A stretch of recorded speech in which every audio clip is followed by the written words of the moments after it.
गरीब साध साध सब नेक हैं, आप अपनी ठोरे, जो सतलोक ले जाएंगे वो साधु कोई और।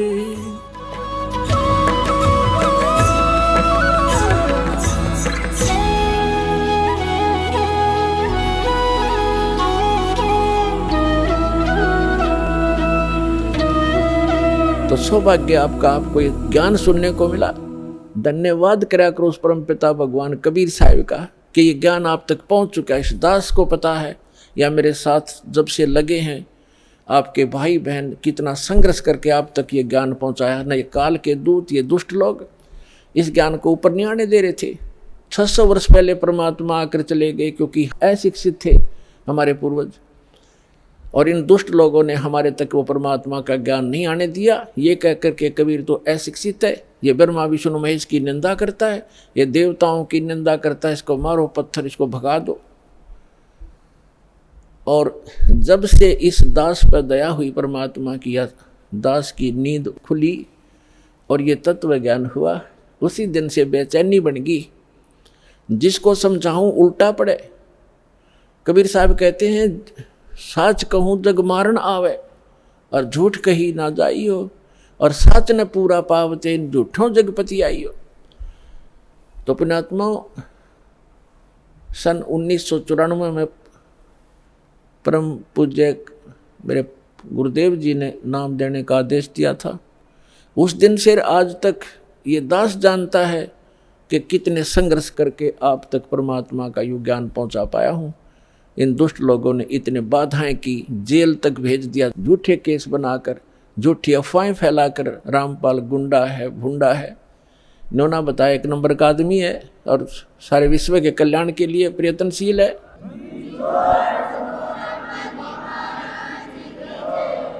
तो पुण्यात्माओं, आप सभी का कर्तव्य बनता है अपने बहन भाइयों तक ये ज्ञान पहुंचाने का। इस मार्ग के अंदर सबसे पहला आपको सहनशील बनना पड़ेगा, क्योंकि ये ऐसा ज्ञान है जो भी सुनता एक बार उसमें तूफान आता ही आता है। जैसे आप अपने छोटे भाई बहन को या बच्चे को कोई मेडिसिन खिलाते हो और उसकी जीभ पर रखते वो थूक भी देता है और रोता भी है, और अपने माता पिता के कपड़े भी पकड़ लेता है, मेरा मुंह खराब हो गया, कोई बात नहीं, प्यार से, फिर अपना ही तो है जो ऐसा कुछ कर रहा है, विरोध वो अपना ही था, उसी के प्रयत्न कर रहे हैं, उसी के लिए आप, उनकी जीवन रक्षा के लिए।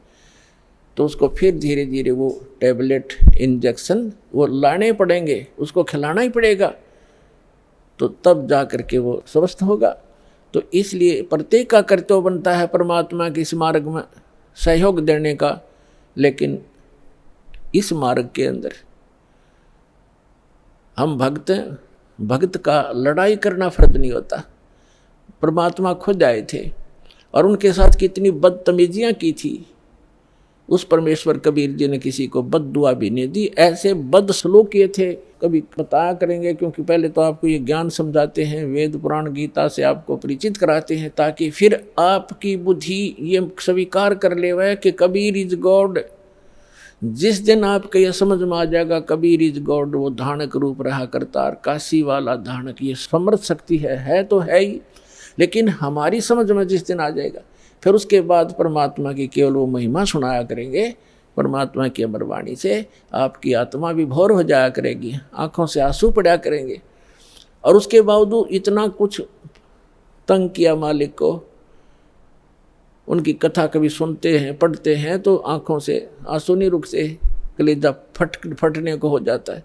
और एक सबसे बड़ी बात ये देखिए, उनको परमात्मा ने किसी को बद्दुआ तक नहीं दी, नहीं तो वो समर्थ हैं, 1 सेकंड में पृथ्वी को नाश कर दें, दूसरी सेकंड में एज इट इज धर दें, ये इतने सक्षम है कबीर भगवान।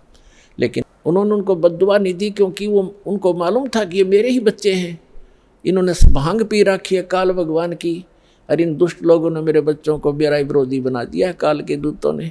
और वो काल के दूत कौन है? वो गुरु पद पे, वो भी तो परमात्मा के बच्चे हैं। तो पुण्यात्मा, जब आपकी बुद्धि, आपका विचार सतर इतना ऊपर उठ जाएगा, तब हम आगे बढ़ पाएंगे। ना तो रोज की किसी गेल मरले लड़के, ये तो तैयार बैठे हैं। तो हमने अपने मिशन को सफल भी करना है, अपने आप को बचा के भी रखना है और परमात्मा के ज्ञान को उसके बच्चों तक पहुंचाना है। कहते आत्म प्राण उद्धार ही ऐसा धर्म नहीं, और जीव का उद्धार करा दे इससे बड़ा कोई पुण्य नहीं है। देखो पुण्य तो वो भी है जैसे पक्षियों को दाने डाल दिए, कोई गौशाला धर्मशाला बनवा दी, कोई कुआं खुदवा दिया है, कोई बाग बगीचे लगा दिए, कोई भंडारे कर दिए, वो तो अच्छी बात है कर दिए। और जैसे आज तो आपने पक्षियों को दाने डाल दिए और वो पक्षी अगले जन्म में बन गया सूअर, फिर क्या डालेंगे?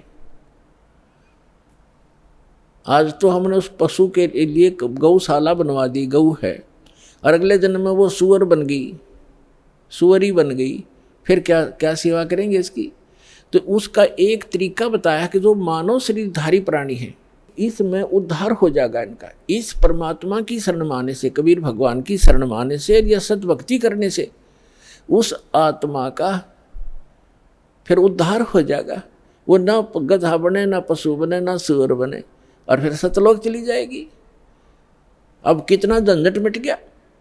अब कहते हैं सतगुरु के उपदेश का लाया एक विचार,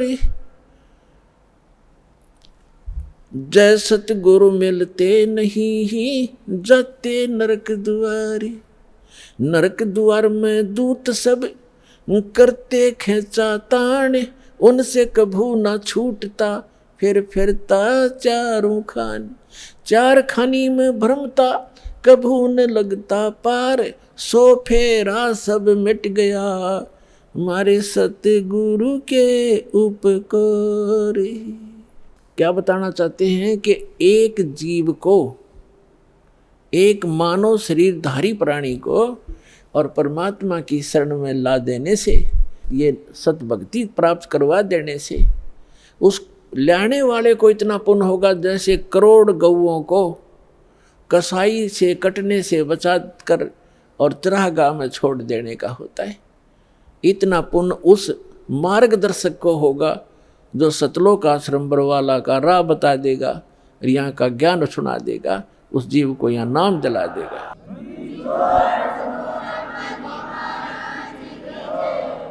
तो फिर उसके बाद कहते हैं उस भक्त का सारा बाईपास निकल गया, सतगुरु मिल गए, सतगुरु की उपदेश का लाया एक विचार, और जय सतगुरु मिलते नहीं हम जाते नरक द्वार। नरक द्वार में दूत सब फिर करते खेचा तान, उनसे कभू ना छूटता फिर फिरता चारों खान। चार खानी में भ्रमता और कभू न लगता पार, और सो फेरा सब मिट गया मेरे सतगुरु के उपकार। ओए अब ना वो पशु बने, ना पक्षी बने, और ना कोई और नरक में जावे, तो कितना बाईपास निकाल दिया परमात्मा की कृपा से, उस सच्चे नाम से वो कितना बाईपास निकल गया। तो इस प्रकार कहते हैं आत्म प्राण उद्धार ही ऐसा धर्म नहीं, और इससे बड़ा कोई पुण्य नहीं प्राणी को। पुण्य तो और भी है, लेकिन अगर आप परोपकार करना चाहते हैं, आपके दिल में दया है प्राणियों के प्रति, तो मानव शरीरधारी प्राणी को मनुष्य जीवन प्राप्त करवा दे।